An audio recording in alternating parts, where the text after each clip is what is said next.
Hello students of standard 5th, welcome to this video. Today I am going to explain you English unit 4 my elder brother. Open page number 65. और ये जो आपको ये जो story है ना my elder brother का meaning होता है मेरा बड़ा भाई। तो ये दो लड़कों की भाइयों की स्टोरी है, एक 9 इयर्स का है, एक 14 इयर्स का, और वो दोनों पढ़ने के लिए बैठे हुए हैं। जो बड़ा भाई है, एल्डर ब्रदर है, वो भैया बोला गया है उसको, वो क्या कर रहा है, बुक रीडिंग कर रहा है। और जो छोटा भाई है उसका नाम है मुन्ना, वो क्या कर रहा है, वो ड्राइंग कर रहा है एनिमल्स की और बर्ड्स की। भैया what are you doing? Munna I am drawing. भैया मुन्ना से पूछ रहे हैं, मुन्ना तुम क्या कर रहे हो? तो मुन्ना कह रहा है मैं ड्राइंग कर रहा हूँ। भैया व्हेन विल यू स्टडी? भैया पूछ रहे हो फिर तुम पढ़ोगे कब? Where were you in the morning? और तुम सुबह सुबह कहाँ गए थे? मुन्ना टर्निंग पेल, थोड़ा घबरा जाता है, वो कहता है मैं खेल रहा था, आई वॉज प्लेइंग। भैया how can you sit with a book for hours together?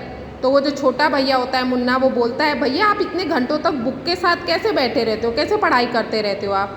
तो भैया वो क्या बोलते हैं, that's because I want my foundation in education to be very strong. तो भैया उसे आंसर देते हैं मैं इसलिए बैठा रहता हूँ क्योंकि मैं चाहता हूँ कि जो मेरी फाउंडेशन है पढ़ाई की, एजुकेशन की, वो कैसी हो, बहुत मजबूत हो जाए, इसलिए मैं पढ़ता रहता हूँ। If the base is strong then the building will stand firmly. तो वो ऐसा बोलता है अगर मेरा पढ़ाई का बेस स्ट्रॉन्ग होगा तो क्या होगा, जो बिल्डिंग है, अगर बेस स्ट्रॉन्ग होता है तो जो बिल्डिंग है वो मजबूती के साथ खड़ी रहती है। Some time it takes me 2 years to do 1 year's work. वो ऐसा बोलते हैं उसके भैया कि कभी कभी तो मुझे 1 साल का काम करने के लिए 2 साल, it takes me 2 years to do 1 year's work. 1 साल का काम करने के लिए कभी कभी तो मुझे 2 साल लग जाते हैं।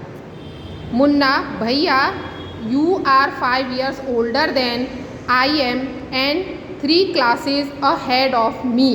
वो उसका जो मुन्ना है वो अपने भैया से बोलता है भैया आप तो मुझसे 5 साल बड़े हो, लेकिन आप मुझसे केवल 3 क्लास ही आगे हो। I wonder why you keep writing the same words 20 times। तो बोलते मुझे हैरानी होती है कि आप एक वर्ड्स को ही 20 times क्यों लिखते हो, कैसे लिखते हो बैठ के?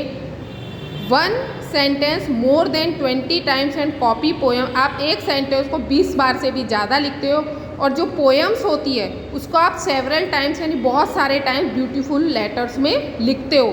तो भैया you know studying English is no child's play. वो बोलते हैं, जो भैया होते हैं वो अपने मुन्ना को बोलते हैं कि तुम जानते हो जो इंग्लिश पढ़ना है ना, वो कोई बच्चों का खेल नहीं है।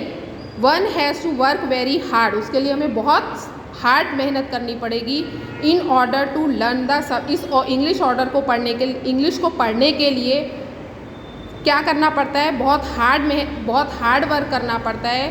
टू स्पीक और राइट इंग्लिश प्रॉपरली, इंग्लिश को प्रॉपरली लिखने के लिए और बोलने के लिए बहुत हार्ड वर्क करना पड़ता है। ट्रेमेंडियस एफर्ट्स टू रिक्वायर्ड, इसके लिए बहुत हार्ड वर्क की ज़रूरत पड़ती है। But the moment you get a chance, पर जैसे ही तुमको चांस मिलता है तुम क्या करते हो, you run to the field. जो भैया है वो मुन्ना से बोलते हैं कि तुमको जैसे ही टाइम मिलता है, लेकिन तुम क्या करते हो, तुम तो खेलने के लिए भाग जाते हो। प्ले मार्बल, तुम कंचे खेलते हो, और फ्लाई पेपर काइट्स उड़ाते हो, और नहीं तो और sit idling away with friends for fun, और मज़ा करने के लिए और अपने फ्रेंड्स के साथ बैठ जाते हो। Can't you sit down and study? क्या तुम बैठकर पढ़ नहीं सकते हो? ओके, तो you have to read page number 65 in homework. Thank you.